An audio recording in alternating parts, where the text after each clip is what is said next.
Now we're going to turn to Dr. Francis Gerswelson's mentor. His name is Neely Fuller Jr. You've heard him before, talking about racism, white supremacy. And you know what he says: if you don't understand how the system of racism, white supremacy works, and all that it entails, then everything else you think you understand will only serve to confuse you. Neely Fuller Jr., welcome back to WOL Radio. And how are you feeling, sir? Thank you. And I'm still learning. Yes, sir. That we are. We all are trying to still learn. Got to ask you this issue that sort of split the black community, and the issue is about voting. Some people think that voting hasn't done anything for us. Some people say it showcases the system of racism, white supremacy, because we vote, we don't get anything. We've been voting since we've been here, and our condition is still the same or even worse. Your thoughts? Well, my thoughts are that we've been doing a lot of things since we've been here. And the situation, in many ways, gets worse, then gets better, then gets worse again, then gets better again, then gets worse again, until we just keep plugging away. That's the remedy. That's the compensatory procedure until it gets the way it ought to be. You don't stop. That's the main thing. It'll come and go. So that includes voting. You do what you can.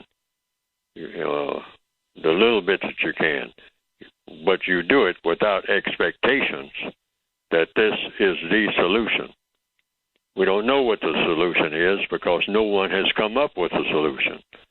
So any opening that you get or anything that looks like it may work, you will do that and then do hundreds, thousands, maybe tens of thousands of other things until what?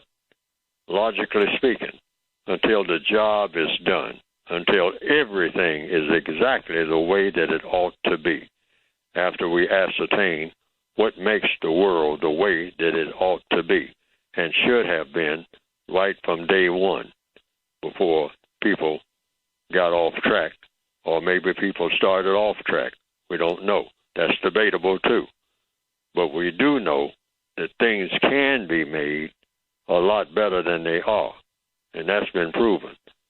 So we will find out what is the criteria for what I call, in the words that I choose to use, universal man, universal woman, doing the best that there is in the universe in all areas of activity: economics, education, entertainment, labor, law, politics, religion, sex, and war. Get it all the way that it is, as close to perfect or perfect, like they say in the Constitution in the Northwestern Hemisphere, or more perfect union. But then, I don't know how anything can be more perfect than perfect. Perfect is perfect. And then you not only want a union, and just say that people are unionized, but unionized for a purpose that is the ultimate purpose, and that is quality people in all areas of activity. The best quality people that can ever be or ever will be. That should be our ultimate aim. And the first step toward that, naturally, is, as black people say, from black people's perspective, get rid of racism. Because if you don't get rid of that, you're not going to have quality in anything, in interaction between people. Probably quality in things, like material things, but no quality in interaction between people on this planet if you still have racism. That's not possible. You have to get rid of racism if you're going to have a quality interaction between people anywhere on this planet. That's a must. Well, let me ask you this thing. If you go by the premise that racism is the biggest problem. Right. And I think we share that premise as well. But can black people alone get rid of racism? Well, we don't know. We might have to do it alone, but hopefully white people, for sure, they're going to be here on the planet unless they're going to disappear. They're going to be a part of it. For the production of universal man, universal woman. They'll be that themselves. We will all be that. That will be our title. It won't be any more, trying to decide, whether you're short or tall, or whether you're black or white, as the songs say, and all like that. and whatnot. That's not the main thing. Quality interaction between people, which means the best possible interaction that people can have between each other in every area of activity. Like I said, I call it the 9 areas like I have in my textbook. Economics, get that straight. Education, your education should be super, over-the-top quality. Over-the-top quality, and not just in some schools, but in every school. School should be school. You shouldn't say one school is better than another. School is school. Go in any school, and you're going to get a quality education in everything that you need to know, period. Schools don't even have to have fancy names. In fact, part of what I've written in my book is that schools should have names for what they're supposed to do. You don't name schools after people, because people don't have that much quality. No person has. That you just go as far as that person went and stop, because that's the kind of thinking that you will have if a school has a name of a person. But if it's supposed to be a school of open-ended science or whatever, which you mean science going on into infinity, where you study infinity, the nature of infinity. That's what the school should be named for. And you go in with that intention. Every school should have a goal, not just say, I went to school, and then come out with a piece of paper in your hand looking blank, like it is now, particularly for black people. We just come out of every institution looking blank and almost with a blank mind, not knowing what to do about anything. We should come out of every school, bursting out of that door, knowing exactly where we are going and what we are going to do the very next minute. Not the very next 2 or 3 years, the very next minute we get out. That's the way we should come out of schools. We're a long ways from the quality of people that we should be, both white and black. All of the white and non-white people, everybody that populates this planet, are nowhere near the quality people that people should be. But we're accepting a lower standard for quality, and the standard keeps getting just going through the basement. The standard just keeps getting lower and lower and lower, and we are praising that standard. Low standards for everything. Just wallow in garbage and call it a high standard. Television and everything. It's just going in that direction. And the white supremacists are taking it in that direction because they see that black people are looking to rise to a better quality people. And they're doing everything they can to put the cap on that and then reverse it. And then applaud us when we do something that's super stupid. We see it right before our eyes almost every day. If we really pay attention, a black person does something that is over the top stupid, and they reward them. But if you do anything that looks like it has a little bit of sense, then they either go mute, they don't say anything at all, or they'll start criticizing it or saying, well, it's not quite up to par and whatnot, when it's the thing that is struggling to get up to par and past par. Well, let me jump in and ask you this, Neely Fuller Jr. What benefit is it for whites to end racism? Because for them, it's sort of white privilege. Why would they give up that advantage? That's why we'll start getting that cutting-edge type old-fashioned racism now. It's a revival of it because it's a convenient thing. If you're born white, you got a leg up on a lot of things. Every white person knows this, and every black person knows it. A lot of white people know it, but if they've taken it so for granted, a lot of white people will say, I don't get any advantages at all. I'm struggling like you wouldn't believe. I don't, nobody gives me anything because I'm white. That goes to show you just how people used to the system of racism and how long it's been around and how deeply it is ingrained in everybody that millions of generations, millions of white people think that. And I can see it. And they do. And when they say it, they almost say it with tears in their eyes. Because they're being honest. They really are. But see, they don't. That's because they have never experienced being something else. That's where the difference is. They have never experienced it. They have never taken that walk in those black shoes. All right? Then they'll see there's a huge difference in most cases throughout the entire world. If they don't believe it, do something with their skin and just try it on for size for about 10 years and let that sink in. Hang on a sec. 800-450-7876. I know we come take a break real soon, but let's go out to Pasadena, California. P-Dub's waiting for us. P-Dub, you're on with Neely Fuller Jr. Oh, thank you, Carl, for taking my call. And I respect both of you. Dr. Fuller, I'd like to ask a question because this is reared its head again. Our people's reaction to the N-word.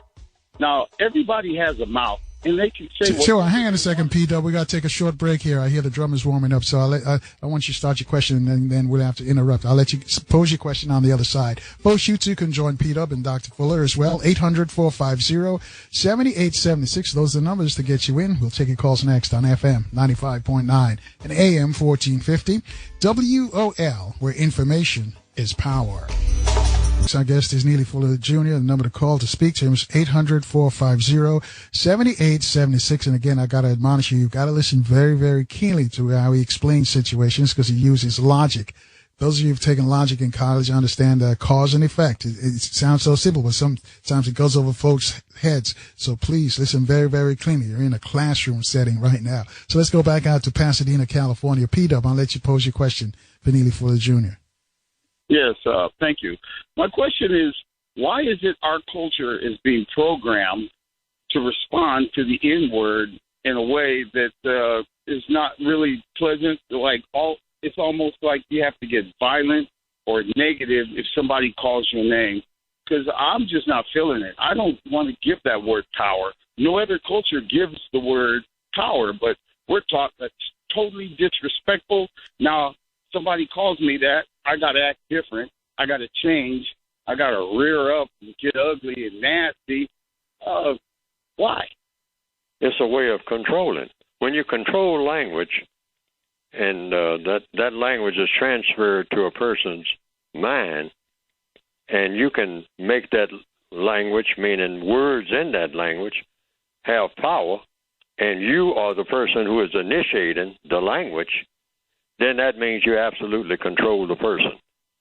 I mean, it's like controlling a drone or controlling a monster, which is what they make black people of. They make us into monsters and monstrosities, and so just by language, certain things they can say, and they can either do it to make white supremacists take great pride in being able through words, just saying what they say. They can almost run little contests among themselves. Say, now watch this. When this black person walks in here, I'm going to say this, I'm going to say this, and I'm going to say this. And watch how they react. Because they're going to react exactly the way that I want them to react. But they are not going to know that they're reacting the way that I want them to react. And so they do this, not only with the N-word, they do it with the entire English language, or French language, or Portuguese language, or Spanish language. Because if you can master the way that words are used and get people to accept your definitions for words, and, like the N-word, give it no definition at all, except to say that it's derogatory, you can manipulate people any way that you want to. And that's why black people themselves, back in the 1940s, I think, said about the N-word, they called it the magic word. Well, why is that a magic word? Because it causes people to do things that they wouldn't ordinarily do. See, so the yes. See, so I hear a lot of our civil rights leaders even saying that don't tolerate that word, and they're talking to the hip hop community artists and saying don't use it in your songs. But I think they took the power out of it when they use it a lot. So it shouldn't have any power. It has no power over me. You call me anything except for Lake to Glory, but it's not going to change me. I feel the same. I know who I am. I'm not N-word. So anybody else, you shouldn't tolerate anybody calling you that. Hey, they got a mouth. Anything in the world can come out of their mouth. And how's that how am I supposed to let that change me and turn me into something else that I'm not? So I just don't understand why they push it. They keep pushing. Don't tolerate that word. Don't use it. Well, what I tried to do was give it a definition. See, the question is, what makes the N-word so powerful? That's the question. It doesn't have a definition. When you look in the dictionary, what do you see? It's a derogatory term. That's what you see. For a black person, a person of color, a person of Negroid descent, a person of African descent, it's a derogatory term. Now, but that's not where the power comes from.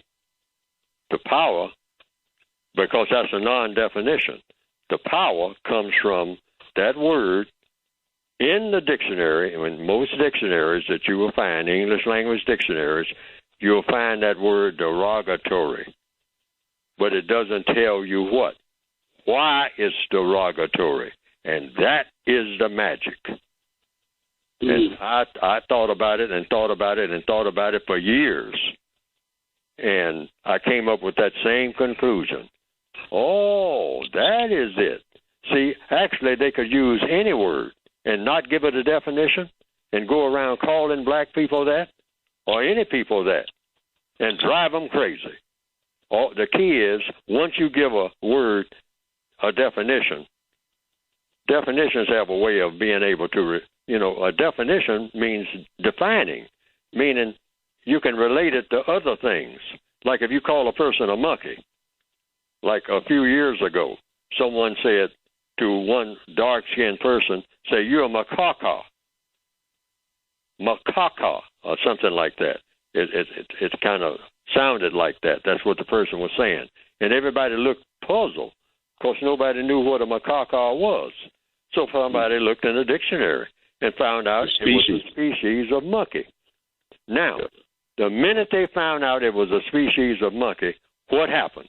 The word lost its power. See, what gives a word power is when it has no very, very clearly defined definition. Down through the years, black people have said, when you use the N-word, it means a despicable person, all right? But another person would say, no, it's a whole lot of people who are despicable and whatnot. But this is used for black people, all right? So when you actually think about it, you might have to think, a lot of people, I don't know how, people have actually written books about the origin of the word, being Portuguese and all like that. And it's a corruption of the word Negro. And just, and that's, but see, it still doesn't define anything. And anytime you use a word, think about it, folks, think about it. Anytime you use a word that doesn't have a concise definition, that word can be made to be super powerful because it's a code. It could mean anything, but it's supposed to be what? Derogatory. But nobody says why, all right? They never tell you why it's derogatory. Some people say, well, it means you're a thief. Okay, it's a lot of people that steal. See, now, so the word loses its power right there. So when a white person steals, does that make a white person N-word? The answer is no. So the key to that N-word, once and for all, folks, everybody within the sound of this discussion right now, the key to it is it doesn't have a definition, and that is the power that has carried that word from generation to generation to generation. And you can do it with any word. Make up any word right now. And don't because give it a definition and go around and label people that, and you will have started a new trend. If you don't believe it, try it. Well, so let me jump in here for a second, P-Dub. P-Dub, let me jump in here for a second. So it means that the power is with the person who defines the word. Yes, but if you never define the word, it's just like if I would call you a name right now, and you never heard that name before, and I would laugh. See, now you are bewildered. That's the whole thing. That's the key. You confuse a person, okay? If a person is not confused, they can get their handle on anything. But the word, the N word is a confusing word because it doesn't have a definition. It can mean almost anything, but it's supposed to be derogatory. It's supposed to be something that makes you feel bad. So you just what? You don't know what else to do, so you automatically feel bad when you hear it. I mean, it is a super psychological trick like you wouldn't believe. I mean, but it's right there in your face, the reason why it has that kind of power. It doesn't have a clear definition. That's the power of it. But so should I let it affect me and change me? You know, my mood, my disposition? Now we're getting somewhere. Now I put it in the book, How to React to the N-Word. That's why I wrote my book. And to get some of these words straight, I have a word guide that you can get by going to producejustice.com. There are three things you do. When somebody calls me the N-word, first thing, I make sure they're talking to me, all right? And when they're calling me that, I say, you know, I ask the person, white, non-white, are you calling me that? And if they say, yes, I'm calling you that because that's what you are. Oh, okay. Now, but what is that? See, that's what you ask them. See, we're getting to this definition now. Any white person that calls you that, just ask them, okay, what is that? What is that you just called me, that N-word that you just called me? What is that? And the person, I don't know what the person will say, but you try it. But it's 3 steps that you do. You follow these steps. These are codified steps. What is that you just called me, sir? Okay? You can be polite. I mean, because the word really doesn't mean anything unless you make it mean something. That's up to you. Okay? So he's calling me this, but here's how you find out how that word has power and how it doesn't have power if you make it so it doesn't have power. So you just simply ask a simple question. Sir, that thing that you just called me, what is that? And he might say, I'm just guessing now, that's what you are. Say, okay, so that's what you're calling me? All right. So next question is, what do you do for, with, against, or about what you just called me? See, because it always comes down to one thing, not what the person is calling you, it's what they do. D-O. Now, that's where the magic word really is, the doing part. All right. Hold that part right there. We got to take a short break. Neely Fuller Jr. Peter, you can stay with us if you have a follow-up. Michael will get to you as well. Folks, you too can join the discussion. 800-450-7876. Those are the magic numbers to get you in. Take your calls next on FM 95.9 and AM 1450. WOL, where information is power. Staying with us, folks, I guess, is Neely Fuller Jr. You understand what he's talking about, racism, white supremacy. And again, I admonish you got to listen very, very keenly to how he explains the situation. He uses logic, cause and effect. Let's go back to Peter. I think he has a follow-up. Peter, you have a follow-up for Mr. Fuller? To explain it better, back in the day, I used to date white girls. And a lot of them, when they would call me the N-word, I was puzzled because as soon as they would say it, they'd ball up like I was getting ready to attack and kick their butt, you know, like Flint, like, oh, God, I said it, now here it comes. And I couldn't understand it, you know, like I'm supposed to get angry and knock your head off now because you said that. But a lot of my friends were saying, yeah, that's what you're supposed to do. Man, you're supposed to try to kill her. I'm like, why? You know, because she could say anything she wants to out of her mouth. And if it's going to change me and make me get locked up and go to jail, then I really need to understand why that word should have that kind of power over me. And that's the way I feel about it. But I've heard a lot of people and elders say that, yeah, don't tolerate that word. It's so disrespectful. But the mouth is connected to a different person's brain. They could say anything. So to have that take control over me, and they're trying to teach me that, I don't understand it. It's not happening. No, if I let somebody's mouth control me and turn me into a werewolf, you know, it's wrong. All right. Well, let's give him a chance to respond. Thank you, Peter. Thank you for your call. You bet. Mr. Fuller? Well, that gets to the center of what this whole thing is about. And in the textbook for victims of white supremacy, I wrote, black people, non-white people, victims of white supremacy, throughout the world are going to have to learn not to let any word in any language master him or her at any time. We should become masters of words. We don't let any word, I don't care what kind of word it is, cause us to do anything. We follow logic about what? One word, two-letter word, do. Just do whatever gets the best result in every situation that we're in. That would be one of the qualifications to be a universal man and a universal woman. And when it comes to words, you don't let any word master you. You can call me anything that you want to. That has nothing to do with me. And every black person should have that mindset. It's impossible to disrespect me by calling me a name in any kind of company at any time. And I don't care what kind of word you pick. You can make up a whole new language of derogatory words and apply them to me. I mean, like 17 books in 40 different types of languages, including tribal languages and whatnot, and come and present it at a convention. Just take up 3 days calling me names. And I'll sit right there before the entire convention, and depending on whether I'm getting anything out of it, I mean getting paid or whatever, have fun. Knock yourself out. I mean, you can announce from the podium that this is what this convention is about. It's about name calling. I got a whole bunch of names that I want to call this person sitting before us, and it's going to run into the thousands. All right, run them. And that should be every black person on the planet's attitude toward name calling, period, starting with this very minute. Call me any name that you ever want to call me. And you can throw my mother in. She's dead, okay? But even if she was sitting here alive and breathing, you can't disrespect her by calling her a name. What does that have to do with her?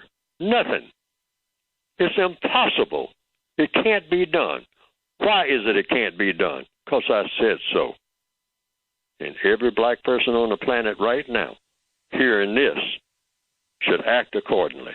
And you'd be surprised. You talking about magic. You talking about knocking down opposition. Yeah, I ain't going to let them call me that. Oh, that hurts my feelings. See, that's the whole idea. You ain't hurt nothing about me. But now when you grab me, that's a different proposition.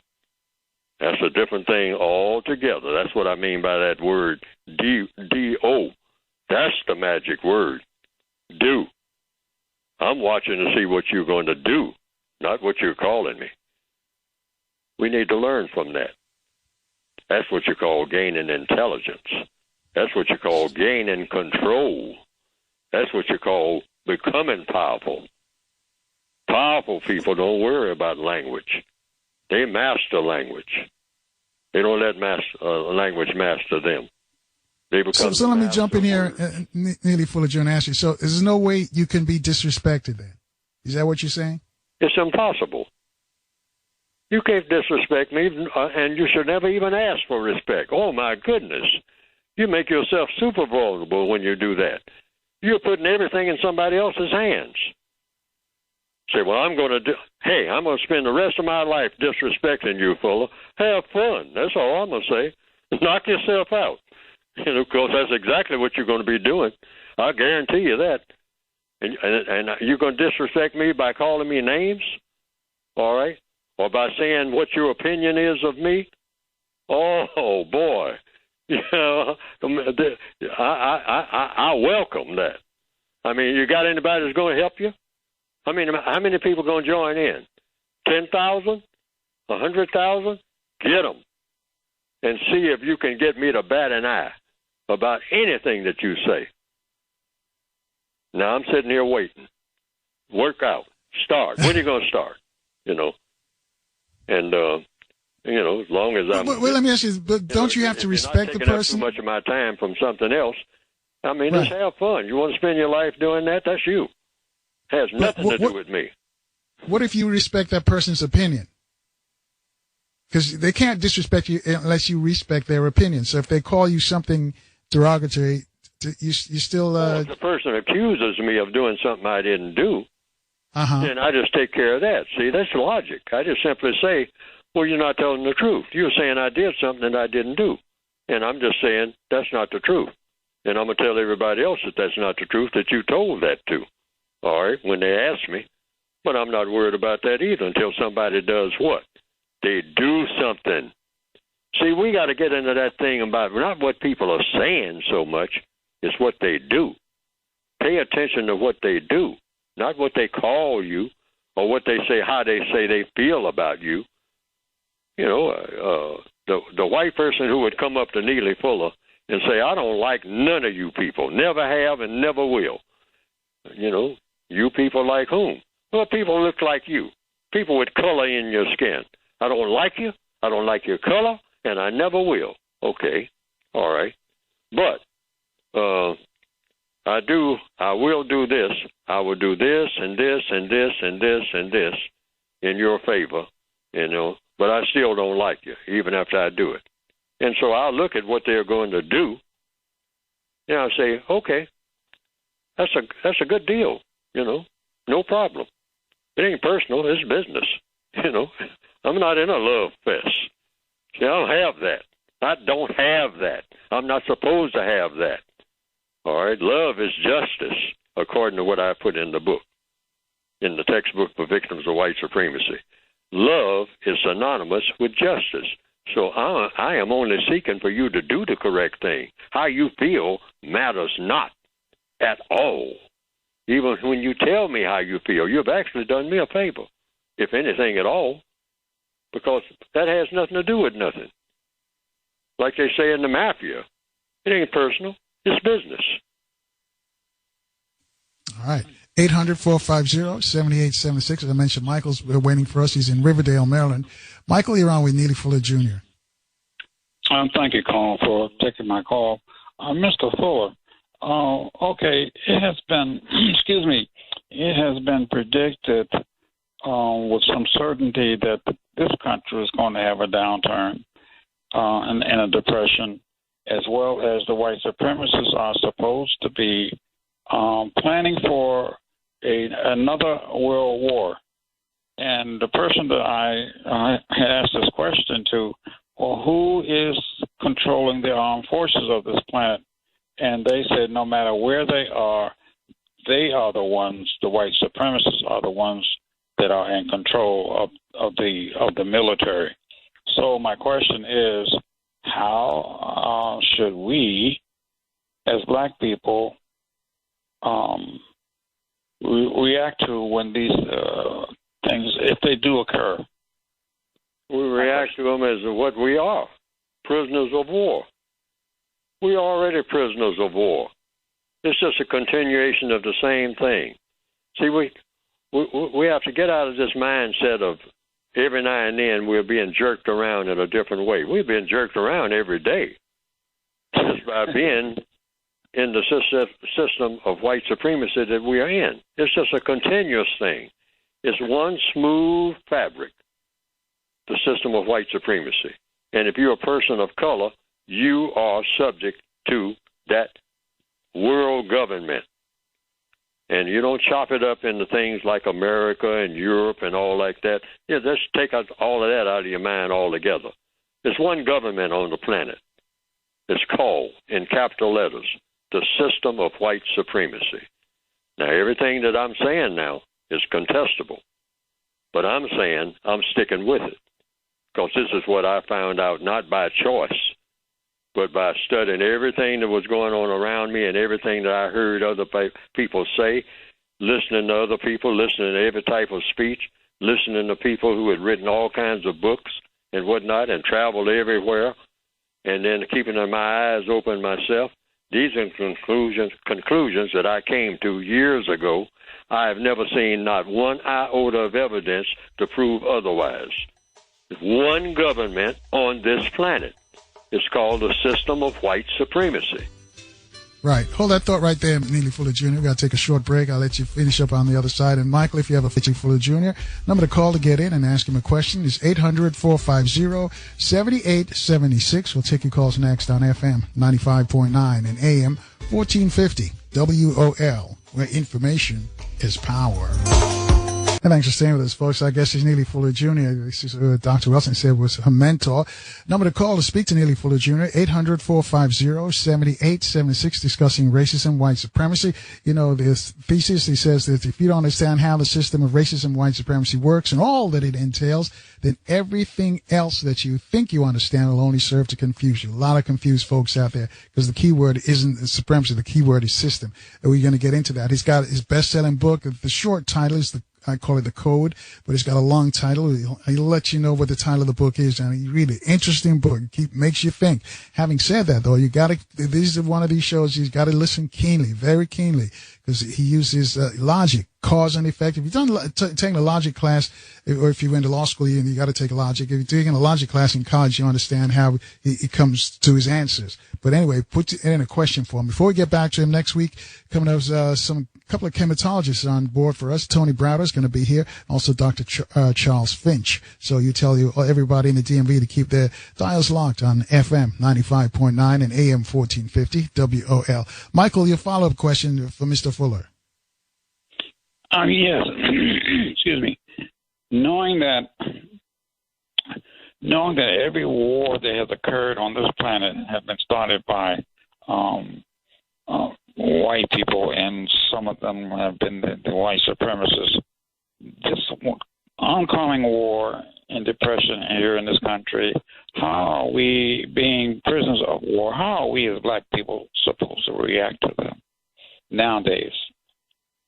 Thanks, Michael. All prisoners of war, and that's what I consider myself to be, logically speaking, if you're a prisoner of war, particularly a war that you didn't have anything to do with starting, but you were considered to be the target of the war, and you were captive down through the generations, and I was born in captivity. Everybody on the planet of color now is born in captivity, all right? You're not in the process of being captive. We were born in captivity according to the evidence of the system of white supremacy. And the system of white supremacy was the war vehicle. All the things that are called wars, it's not really one war, according to logic, and that's the war between those who believe in white supremacy and those who don't. And all other so-called wars are nothing but battles within that war. A war is the big picture. A battle is the smaller picture within a war. So you've had lots of battles. World War I, World War II, these were just battles. And they were turf battles, for the most part, between people who believed in white supremacy, but they were fighting each other about, just like gangster operations, which is the system of white supremacy is a gangster operation. They were fighting about who's going to be in charge of the non-white people of the entire planet. That's why I say when you think of white supremacy, you stop thinking about borderlines. To the white supremacists, there's no such thing as a border. For them, borders are for non-white people. You put up fences and whatnot. You put up cells, just like prisoners, like we are. We're shuffled. Non-white people are put on reservations. By whom? By whom? Who has the power to put somebody on a reservation? The white supremacists. It's always them. They're the usual suspects every time, even when it doesn't look like it on the surface. Who has the power to cause people to come out of what they call their homeland and go saying they're looking for a job somewhere in a distant place that they have never been, just heard of, turning over in boats with their babies in their arms, falling into the sea, and somebody white come and fish them out, dry them off, take them to some holding place like prisoners of war, or put up a fence like prisoners of war, or put up a wall like prisoners of war. See, when you see yourself the way that you really are on this planet, then you act accordingly in answer to the question. You try to dismantle that prison. I say dismantle the prison because you can't escape the prison. There's no such thing as I'm going to find a place where this prison doesn't exist. I'm going to get me a plot of land somewhere. It's no place on this planet that the white supremacists don't have access to and dominion over. Even before you get there, or even in the process of getting there, if there was such a place, they would have to take you there because you don't know where the place is if you're a person of color, unless you're already there or have been there, but you got there because the white supremacists permitted you to be there. So if they permit you to be in a cell block, which is all that island will be, all that piece of land will be, wherever it is, it's just another part of their cell block since they own the whole planet, or you might say possess it. They don't have legitimate ownership because nobody has legitimate ownership of the whole planet. But we are illegitimate prisoners of war. As a black person, you're born in prison, and the entire planet is a prison because the white supremacists has made it so if you have color in your skin. So you always try to dismantle that prison. That's why I wrote the book that I wrote, because I'm trying to design how do you go about as an individual dismantling the prison. That's the answer that I know of. I don't know of no other answer. There's no way to break out of the prison. You have to dismantle it and replace it with what? Because the prison is really a system of white supremacy. So you replace white supremacy with what? Black supremacy? No. That'd just be the same old thing. I mean, just going around chasing in a circle. You have black supremacy for a while, then white supremacy for a while, then black supremacy for a while, and which consists of what? Nothing but mistreating people. And you don't want any more of that. We need to break out of that cycle. So what we should have is universal man, universal woman, and a brand new perspective of how the universe is supposed to be treated and how every creature and everything in it, including all the environment, should be treated. Universal man, universal woman. That's the way to go. But we need a code for doing it. That is what the missing link, in my opinion, as an author. That's right. The other folks, they stay on code. Michael, I thank you for your call again. Mr. Fuller, is that why we attack each other? Because we are in a prison compound, if you will, and there's nobody else to attack? We can't attack the guards or the warden, so we turn on each other? Absolutely. That's why I always use a prison analogy. And once everybody taps into it and start thinking of ourselves as prisoners of war, it follows the pattern. Everything begins to make sense. Oh, sure. What do prisoners do? They do little nickel and dime things. Like I always use the movie Shawshank Redemption. That's an excellent example. The movie Shawshank Redemption that came out some years ago with Morgan Freeman and Tim Robbins. If you study every detail of that entire movie, you got the picture of black people on this planet. Everywhere. Everywhere. Every inch, every place where you find black people. We follow that prison analogy. We follow the conduct of prisoners. Now, the smartest person in a prison is the person who is thinking about getting out. Most prisoners, they just give up. So what do? They spend time doing little small things. I mean, nickel and diming, playing cards and all this, and then getting in fights about the card game, all right? And then the masters of the prison come and put the rebellion down or the fight down, and they form little groups and turn on each other, little gangs and whatnot. That's all black people do, even with when they say they have armies. Black people who say they have countries, and I have my own army. We have our own army and our own flag, and so they wind up just fighting other black people. I mean, like in Ethiopia and the northern part of Africa, and you've got tribes running all over the place. See, these are prisoners of war. And the white supremacists are pulling the strings on all of them because they can't even fight each other without getting equipment from the white supremacists. I mean, it's so obvious. And if you think about anybody who's been in prison, and many black people have, just say that the whole world is a prison, and you look at it that way, and everything just jumps right out at you if you're a person of color. So that's why in my textbook I call it what we call going to Attica or Folsom Prison or D.C. jail or wherever, or what's that place down in Louisiana? That place is supposed to be so horrible, Angola. Right. I call that greater confinement. See, that black people are all about being put in boxes. And the ultimate box actually is the coffin. But we're always in a box.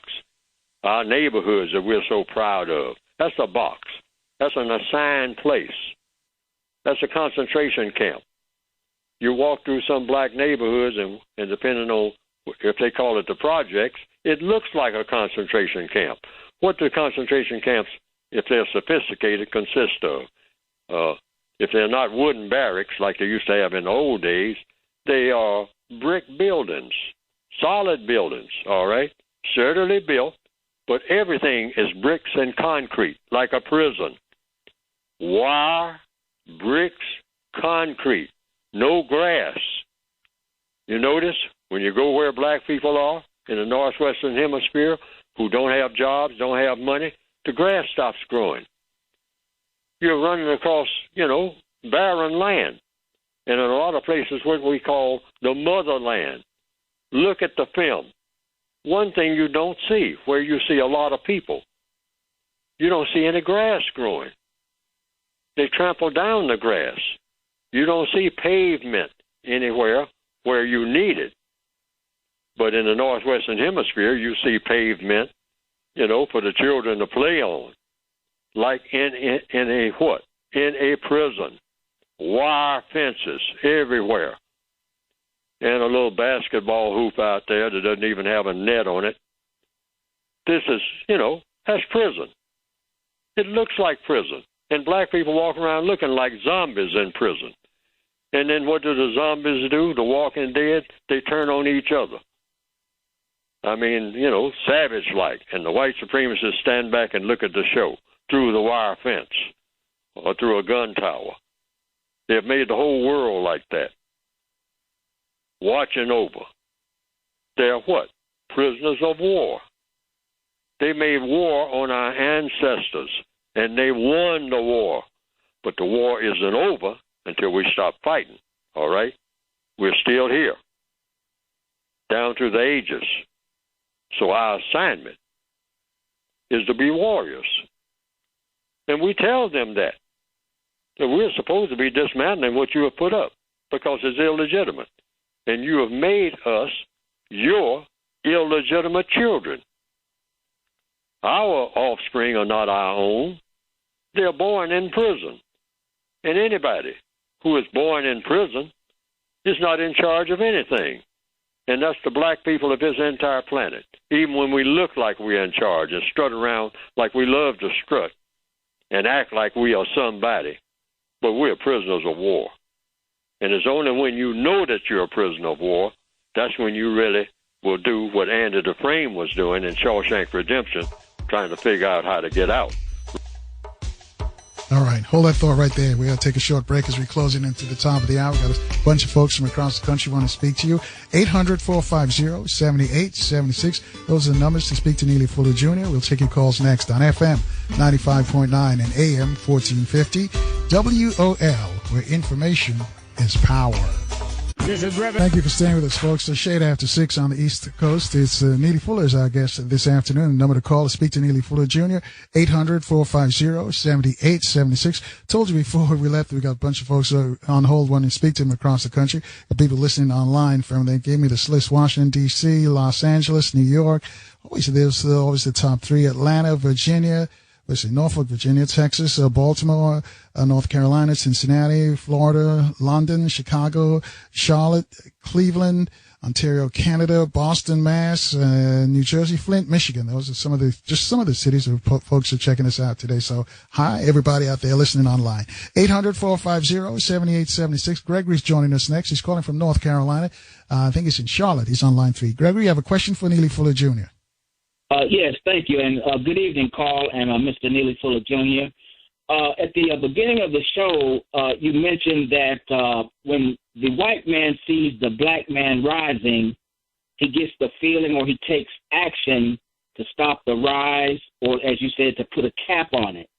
And when you made that statement, it made me think of the governor's races in Florida and Georgia right now, where in Florida we almost had the first black male governor of Florida, and in Georgia we almost had the first black female governor of any state. But it seems like something intervened. I don't know if it's voting irregularities or just corruption, but we got real close. But just as we were about to rise, it's like the white man stepped in and threw a wrench into the system. And I'd like to get your analysis and comments on the races in Georgia and Florida and the implications for African Americans, Mr. Neely Fuller Jr. Well, according to logic, racism was set up for a purpose. Like all enterprises, like it's a business. People go into business. Government is business. Okay? How do you, administration of people, what do you do when you're walking around on this planet? That's the question. What are we here for? So somebody's invented something called racism. It's based on the old royal idea, like the Roman emperors and whatnot, which turned out to be a powerful idea. Rome was powerful, all right? So somebody came up with the idea of kings and queens on a royal scale, but on a big scale, saying that's absolute dictatorship because the ancient emperors were dictators. See, people talk about dictatorship now, but they also talk about the royal family now, but they don't consider the royal family, say in England, as being dictators. The queen doesn't come out and say, I want 75 people executed today by 10 o'clock. Bring me their heads on a silver platter. All right, in the ancient times, that's what was done. Nobody questioned the queen. Nobody questioned the king. All right? Nobody questioned the emperor. You don't do that. The emperor says, do this, do that, do the other, and it's done. All right, so they came up with a new form of dictatorship where they made millions of people dictators or kings and queens based on what? Color. And that turned out to be the most powerful idea that has ever come before it. Nothing has been more powerful than that. That swept the world real quick. Or maybe it didn't sweep the world real quick. I mean, that's debatable. I mean, I don't know because I wasn't here. But it did become the most powerful idea in politics and in religion ever thought up in the minds of people. A very simple idea. You look at a person's color and you decide on your own that that person is eligible to be mistreated. Now, just think about that. That's all it is. That's all racism is. You look at a person and say, that person has color in his or her skin. Oh, now, let's see now. What can I make out of that? I think that I'll make a system of government based on that. That's what was done. All the evidence shows that's what was done. You just looked at a person and says, oh, okay. Now, I will take the royal system. I will say everybody who is white is royal. And everybody who has color in his or her skin is non-royal. Now, that's a very, very simple idea. Very simple. Kindergarten simple. But, man, when it was put into operation, it had power like you wouldn't believe. Because every white person suddenly became royal. A king, a queen. Off with his head. And no question about it. Lynch that person. Drag him behind a truck. and nothing would be done about it. Nobody better even complain about it, or they're going to get dragged behind a truck. That's how they started off. I mean, they wasn't playing around once that thing caught on. And, boy, it worked. And it worked all over the world, I mean, in a twinkling of an eye. And millions of people came under that type of thing, almost overnight, if you consider the entirety of history, all right?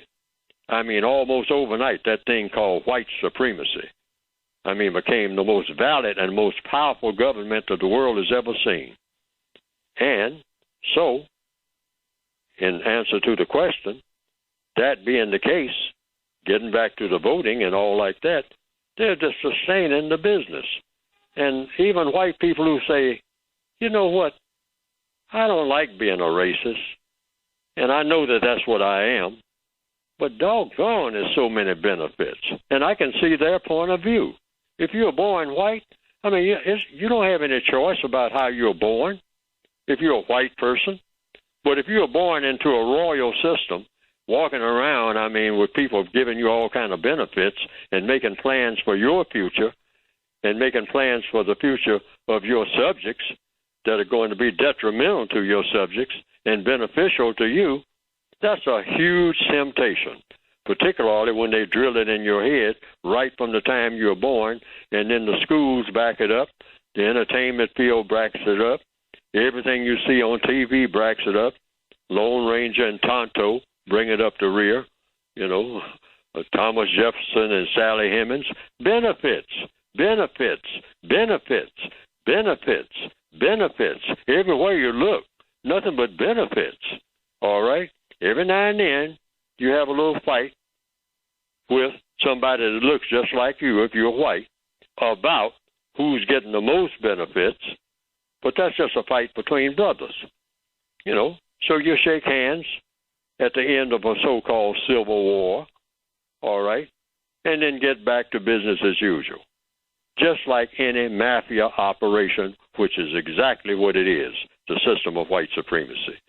So in answer to the question, these little adjustments called voting and all like that, and you know, and pulling a lever or punching some cards, I mean, the only thing that white supremacists really want to know is, are we still in business?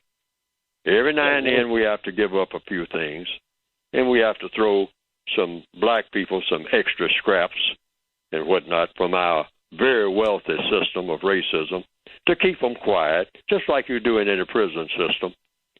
You say, well, let's have a conference with the prisoners and see what the beef is, because they keep rioting. They keep burning up the mattresses. They say, we want better food. Okay, give them, instead of one piece of cornbread, give them two. All right, that'll keep them quiet for a while until they ask for three. And we'll give them that because we got plenty of cornbread for these Negroes. Wow. Wow. Right, well, Gregory. thank you very much, Neely Fuller Jr., and thank you for taking my call, Carl. All righty, 800-450-7876. Go to Be More. Ernest is waiting for us. He's on line one. Ernest, you're on with Neely Fuller Jr. Thank you. And thank you, Carl, for making me study because of the shows that you had on your topics that you have on, made me get down into it and try to understand what's going on a little further. Now, Mr. Fuller, I think that ever since Khazars converted to Judaism, that's when the world started taking a turn. Because Rothschild, Bowles changed his name to Rothschild, had 5 sons, sent them around the world to control the banks of the world. Now, Jews think that white people are Goyim. Goyim are lower than dogs. That's what they call them, Goyim. That's in the Old Testament and things of this nature. Now, but they have these secret societies, the Illuminati, Skull and Bones. Project for the New American Century is not a secret society, but they were able to send American white troops and black troops to war, saying that Saddam Hussein had weapons of mass destruction, and thousands of white men was killed over there, and millions was killed. Muslim people was killed in Iraq, and it's all because of this. They don't call it white supremacy; they call it the New World Order. Every person that's in power, presidents, Bush, both Bushes, Barack Obama, in England, they all talk about this New World Order, the Illuminati, these secret societies. And they're planning on going into another war with Iran for the greater Israel. Now, right, so, Ernest, putting a question on because we're running up close on a break. Go ahead. Okay, so you talk about white supremacy, but these people are really using dumb white people, just like they use. Hold it, Ernest. We got to take the break, so I'll let you pose your question on the other side. Folks, you too can do the same by just dialing 800-450-7876. Your calls are all coming up next on FM 95.9 and AM 1450. WOL, where information is power. With us, folks. Our guest is Neely Fuller Jr. You know him, his thesis on racism and white supremacy. He says, if you don't understand how the system of racism and white supremacy works and all that it entails, and everything else that you think you understand will only serve to confuse you. You've got to listen keenly because Neely Fuller Jr. uses logic, cause and effect for his response. The short title for the book is called The Code. If you look that up, you'll get the book. But before he leaves, I'll make sure he'll tell us how to get a copy of his best-selling book. Let's go back to Ernest and B. Moore. Ernest, your question for Neely Fuller Jr.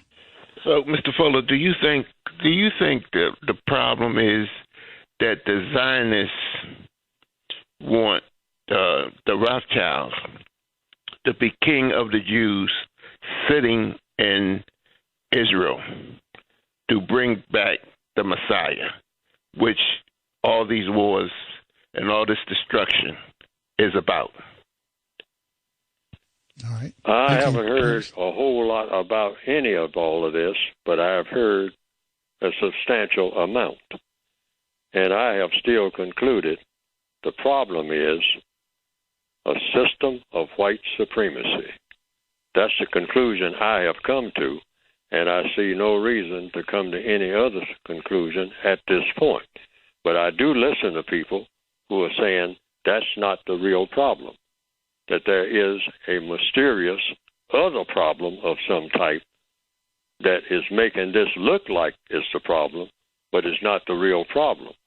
So whatever the real problem is, I think will be revealed either directly or indirectly through people like yourself who are going beyond talking about the system of white supremacy, which is what I talk about, and say that someone called me a few days ago and said the problems are some people who are actually operating from outer space somewhere, and that they are, not Martians and whatnot.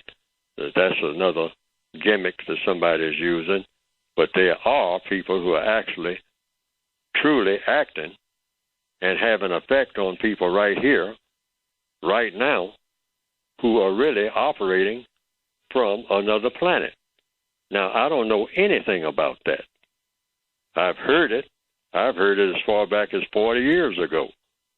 I mean, when they first started talking about extraterrestrials and all that, and making movies about it and all that. And even when I was, before I got in my teens, it was Flash Gordon and all these people. And they say that's real. There are people who are now saying that's real. That's not fantasy. That's real. What you see in these old movies, that's real. And has been going on for some time, but people don't really know it. Now, I say I don't know anything about that.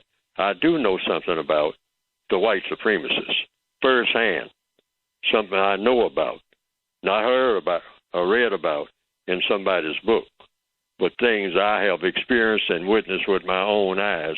I know that white supremacy is real. So I'm just trying to deal with that.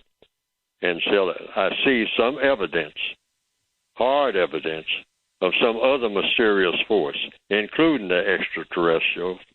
I say that the first order of business for the non-white people of this planet is to replace the system of white supremacy with justice. And I think that everything else will fall in place, because I don't know of any religious group that has more power than those white people who believe in white supremacy. I don't. That has not been my experience. Now, let me chime in. Do they have to believe in it? Can they just experience it by osmosis? Oh, you could, but you have to be able to recognize what you're experiencing. I've experienced white supremacy. I've experienced white people mistreating black people. I've experienced that. I'm looking at it all the time. I'm a very, country type, country road type person. I don't have all that sophisticated idea about, what's going on the other side of Jupiter and what kind of meetings they're having over there and all like that.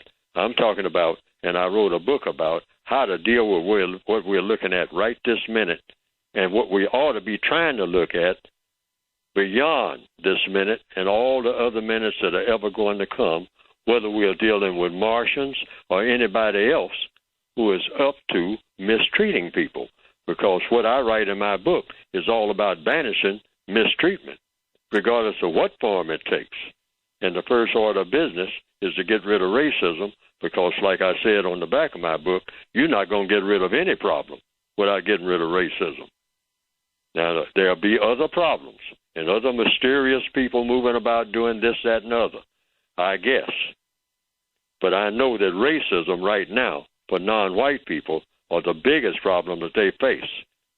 Now, that doesn't say we shouldn't be working on other problems too, but these problems have to be crystallized. They have to be made known by people who know what they're talking about and can point it out and start something in that direction.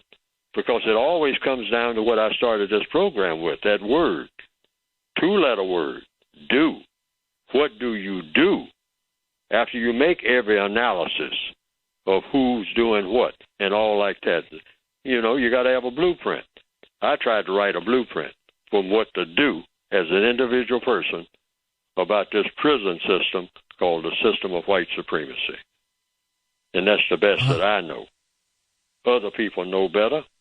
And so when you know better, you do better. They should be acting on those projects, and I'll take an interest in them and try to see what the validity is there. But I still don't see how anybody's going to do anything without dealing with the system of white supremacy. I don't see any way to walk around it and get to something else or put this on the back burner. I don't see any way to do it. Now, maybe somebody can show me how to put racism on the back burner and then deal with the Illuminati. But I don't see how you can get racism out of the way and then deal with that, because racism is going to stop any black person from doing anything that makes sense. The white supremacists will do that. Now, whether somebody's using them or not, I don't know. But I do know that they are in charge of me. 800-450-7876. Thank you, Ernest. Let's stay in Maryland. Let's go to Hayden. He's on line 4. Hayden, you are with Neely Fuller Jr. Yes, good afternoon, gentlemen. I have two separate questions. Mr. Fuller, I was recently, just about a week ago, on a panel with other professional people that we were at an event, Black Solidarity, that one of the college students asked a question to kind of expound on the N-word discussion. She said that she's been active among her peers trying to get them to not use the Nigga. They use this word as a term of endearment. So she's asking, well, what do we think about this? Do we think she should actually continue to discourage them from doing that? I think most people didn't think it was that's not a replacement for you can't turn the so-called N-word into a term of endearment. But how would you answer that? Because this is black people speaking to themselves. They're not being called N by somebody else, they calling themselves that. So, but it's spelled differently, and so that's the excuse. It's spelled differently, so it's not the same thing. How would you respond to that? I respond to it like I would any other word. It's just a word, like zillions of words. There are zillions of words on the planet in all kind of tribal languages. That's just one of them. See, we got to stop being fascinated by words and become masters of words, even making up words of our own. I mean, that's what the white supremacists do. That's what all people do. That's what tribes do. You just make up words, because all words is nothing but language, a way of communicating. So what are you communicating when you say Nigga? So it comes down to a definition. Give it a definition. And then we go from there. What does it mean when you use it? Does it mean somebody's going to pay you? You know, when you say Nigga, do you get paid every time you say that? Well, then maybe everybody who wants to get paid on the planet should walk around saying Nigga. All right, pay me. And you get paid. And see, things are supposed to work for you. So if some black people somewhere, like you are saying, is saying, hey, don't put that R on the end of it, just shorten the word and make it Nigga, all right, as a term of endearment, now we come down to what? That's that real word, D-O. You're talking about a magic word. That's the magic word that everybody understands all over the world. I mean, cats and dogs understand that. When it comes down to the doing part, all right? So now that we have this new word on the table, or an old word put in a different context, Nigga, and you say it's going to have a definition. And the definition is going to be, folks, it's not going to be like the old definition where you put the R there. That this new definition is going to be sweet. It's going to be Nigga, and it's going to be a term of endearment. Okay, so I got my endearment now. That's on the burner. My new term with my new endearment. Now, what does that mean, now that I'm being endeared? Because that's another word, all right? Because you use words to explain another word. So the word Nigga now means endearment, okay, when you refer to another black person. So now that we got these black persons being all endeared. Right. Hold that thought right there, okay. Mr. Fuller. I'll let you finish that thought on the other side. We've got to take a short break right here on FM 95.9 and AM 1450. WOL, where information is power. And thanks for staying with us, folks. Our guest is Neely Fuller Jr. Again, the short title of his book is called Code. That's what he always says. We have to be on code. The other folks, they stay on code. Anyway, I'm going to allow him to give you the full title of the book later on in the show. But right now, let's go back to Neely Fuller Jr. He was telling us about the N-word, and Hayden was asking why it's sometimes used as a term of endearment. So I'll let you finish your thought. Yes. So it comes down to one thing. What are you going to do with the new magic word that has been given a different definition and a different perspective that is supposed to be, presumably, something that's going to be more constructive than the old word, which was causing people, driving them crazy for no reason at all, except it's a word that's derogatory. And so now you modify the word, you tinker with it, and make it into something else. And then this is supposed to mean what? See, it always comes down to meaning what? Just like I said with the old word. It means what? Now that you have called me that, now what do we do now? Dance? I mean, I've been called a name. Okay, so you called me a name. You called me whatever. Like I said, no word means anything until you do something. No word means anything. Just a form of communication. You have communicated something to me when you say that I am a N-word. That's communication.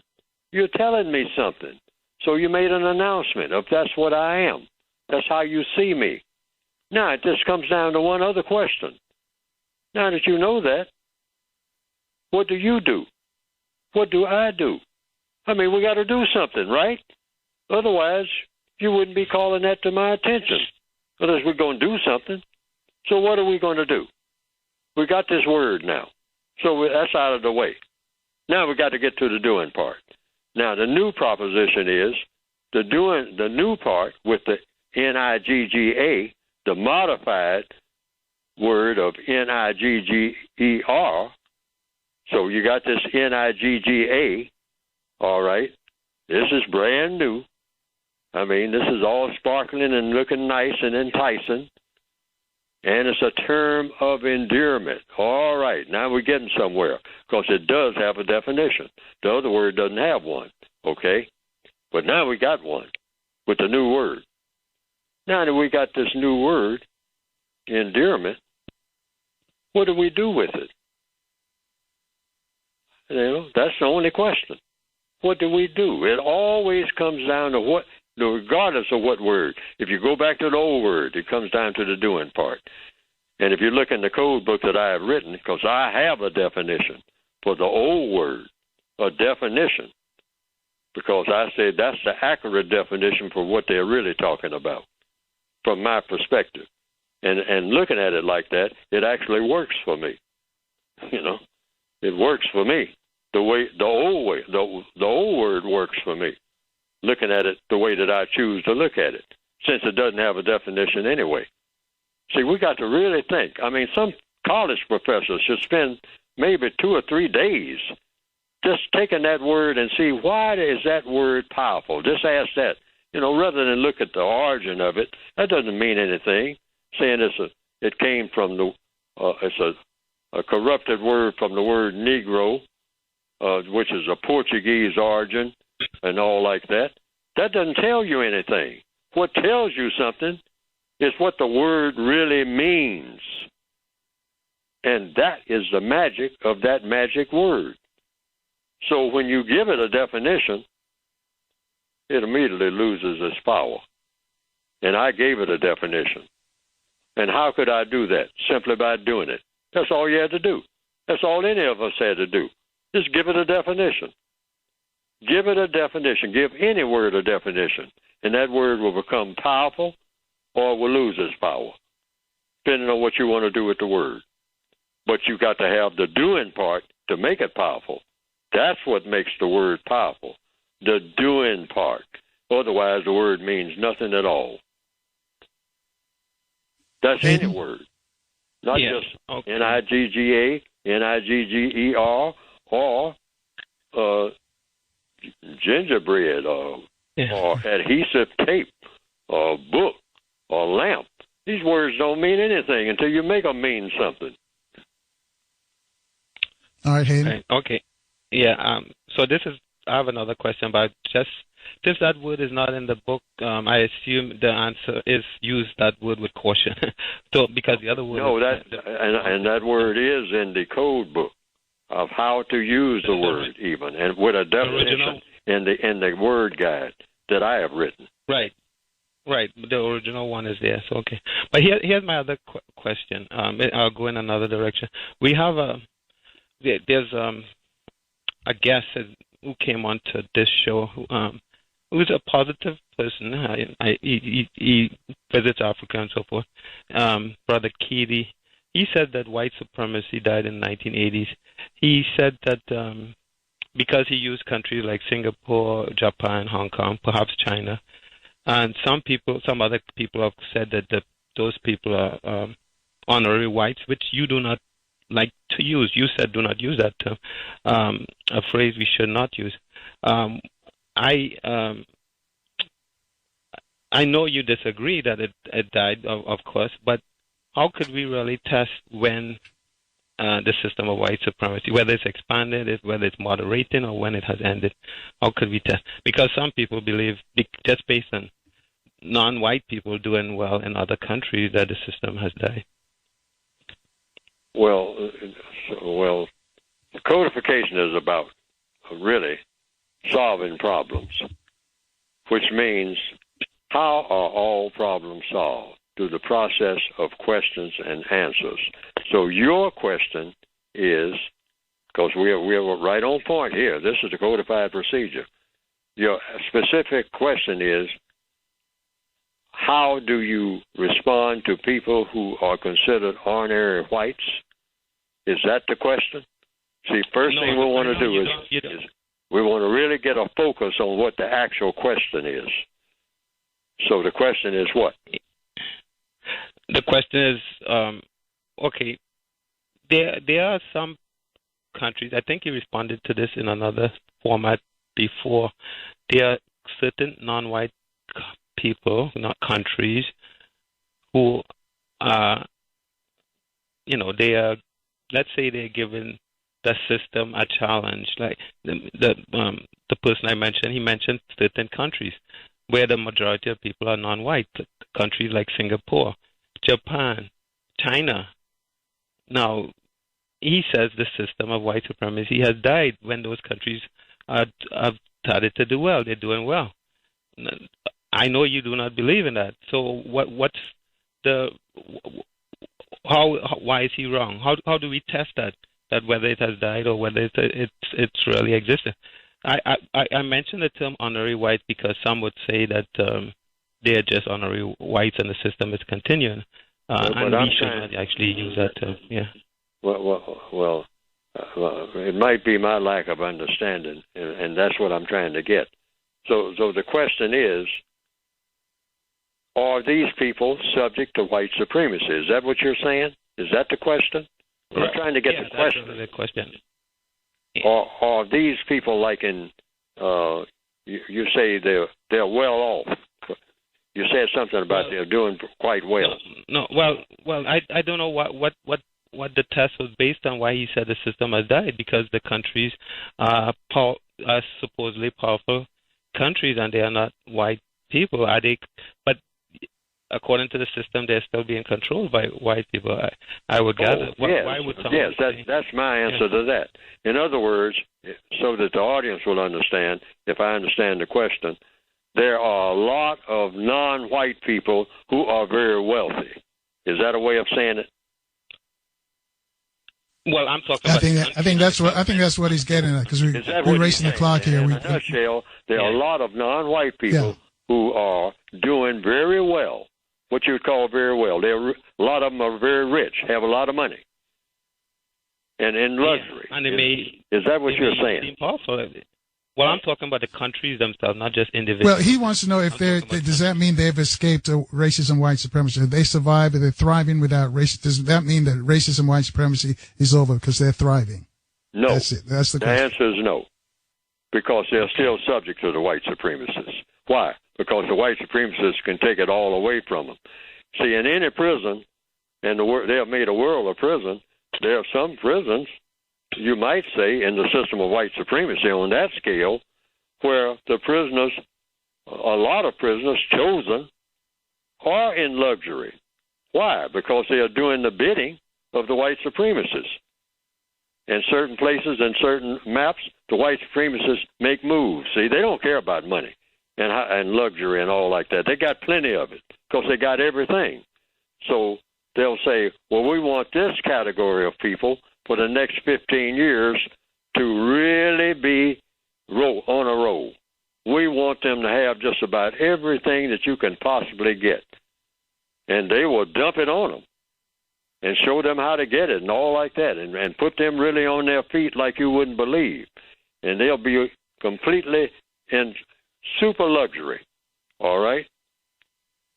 But on a world scale, the way the white supremacists look at that, since they got so much of everything, because they got everything at their command, everything and all the people at their command, and they got their minds at their command, see, they know how to computerize that thing so they can shut it off or turn it on anytime they get ready. But they find Hold that thought right there. Hold that thought right there, Neely Fuller Jr. We got to take a short break. I'll let you finish your thought. And also come back and tell us how we can get copies of the book. And then we'll speak with Michael in Columbus right here on FM 95.9 and AM 1450. WOL, where information is power. With us, folks. I guess he's Neely Fuller Jr. and the number to call to speak to him, 800-450-7876. Before we get back to him, let me just remind you, coming up next week, you're going to hear from two other great chematologists. Tony Browder is going to be here, you know him from the Browder Files, and also Dr. Charles Finch. So you tell your friends, if they're in the DMV area, to keep their radios locked on FM 95.9 and AM 1450 WOL. Hayden, thank you for your call. Mr. Neely Fuller Jr., I'll let you finish your thought and then tell us where we can get copies of your book, and then we'll speak with Michael in Columbus, Ohio. Yes, sir. Now, the way I understand it, the way the system of white supremacy works, is just like a huge plantation. On some plantations, some of the black people who were in the big house were not only better off than the slaves, they were better off than a whole lot of white people. All right? Now, you take that and put it on a world scale, the white supremacists are doing so well and have been doing so well for such a long period of time that they will take what we call whole countries and say, we're going to make everybody very wealthy among non-white people because they have a strategic position in our overall plan for the next 50 years or 100 years. And we're buying them off cheap at the price, but we'll put them back in poverty at the push of a button as soon as we get through doing what we got to do in that area of the world. And we've seen traces of that all down through their history, the white supremacists. They'll build people up and then tear them down overnight. Tear them down overnight. And in this day and time, the push-button age, they can do it at the push of a button. Suddenly cause all kind of panic in their stock market. And so everybody starts turning on whoever the leaders are, kill them off, and then in about 15 days, all the shelves are bare in the stores. You've seen some of that already, where, everybody thought they were on a roll, and then overnight, everything falls apart. The white supremacists play these little games. Sometimes they just do it for fun. They literally do it for fun, just to keep in practice how they can build people up and tear them down. Just like anybody that knows anything about boxing and promote, build a boxer up and then sell him out right in his prime. All right? Get him whipped and beat up on some type of phony pretense, like any gangster operation, because the system of white supremacy, if you study Godfather 1 and 2, it works on gangster principles, deception and violence and surprising people, backstabbing people all the time, 24/7. It ain't personal, it's business. All right, and how can we get copies of give us the full title of the book, and how can we get copies of the book before we take the full title of the book is The United Independent Compensatory Code System Concept.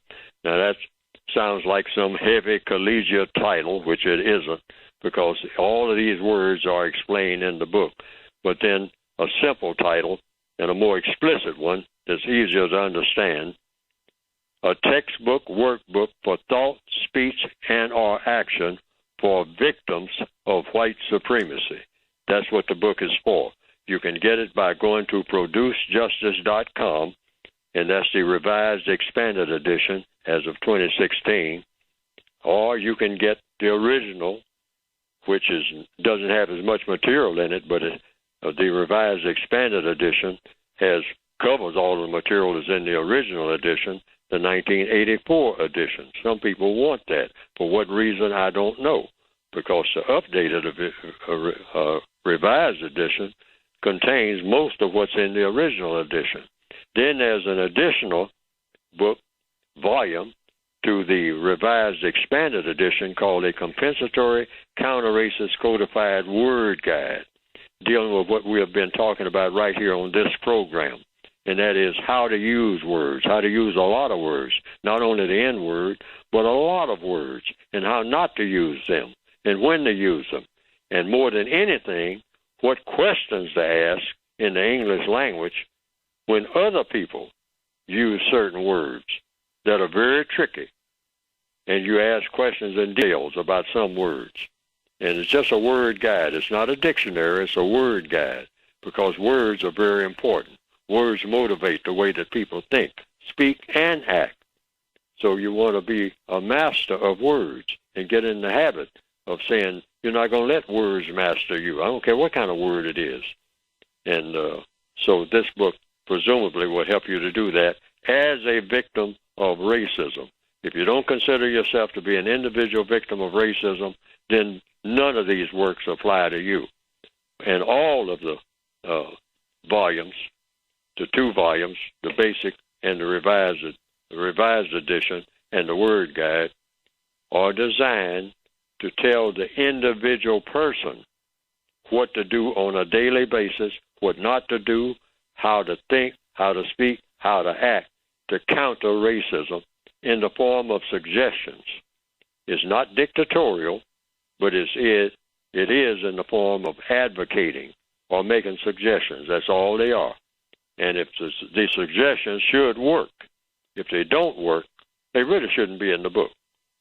There are things about how to handle situations on a daily basis, because I think that's the missing link. We don't have a guide we should have lots of guides. Everything should be a guide about what to do about every situation. Then all problems are solved, because that's all it's really about. Problem solving, just 2 words. How do you solve a problem on a daily basis without having you scratch your head about everything that comes up? Because that causes what? Confusion, frustration, and then causes a breakdown in getting anything done that should be done. And that's what black people shouldn't want any more of. Eliminate the confusion and solve problems. 800-450-7876. I promise Michael on line 5 is in Columbus. Michael, your question. Can you make it quick for us for Neely Fuller Jr.? Yes, sir. Thanks for taking my call. Mr. Fuller, you say we must change the system. My question to you, can we change the system through politics by starting our own party, a party for justice, and take them to the national stage and ask them why they chose us to mistreat and who put you in charge over the globe and mistreating people around the world? Can we do this through politics? Well, politics is nothing but people interacting with people. That's all politics is. People, we usually think of politics as going to the polls and voting. That's politics, or running for some type of office. Politics is when you say good morning to somebody in the morning. That's one person talking to another. Politics is people, police, polite. That's politics. All we need is a code. See, we never even thought on that level. The white supremacists understand it because they have a code. It's called a white code. Every white person knows the white code. They don't use that language. They don't say we have a code, but they do. They know what to say, what not to say. Here comes the black person. Now is the time to go into code mode. And they got a code for how you talk to a black person, how you don't talk to a black person, what you say to a black person when you want to make them happy, what to say to a black person when you want to make them angry. See, they learn that just by osmosis. They don't have meetings or anything like that. Black people don't have anything like that. In answer to your question, we don't have to go through all of these, these fancy words like joining a party and all like that. Just get a code like the white supremacists have. And a code is nothing but do's and don'ts. That's all it is. It's kindergarten simple. We don't have that. That's the missing link. Yes, sir. Go ahead. When do we challenge them to the fact that why they choose us to mistreat? Why and who put them in charge of this world? And why us as the ones to be mistreated? When do we unify? I understand the code, but it takes all of us to ask those questions, why us? That's what a code is for. That's why I'm saying you're saying it, and you're saying it yourself. And at the same time, you're asking the question about how do you do it. When you're saying it yourself, you have a code for everything that you do. Every breath that you take, you have a code for it. Every time you open your mouth, you speak in code.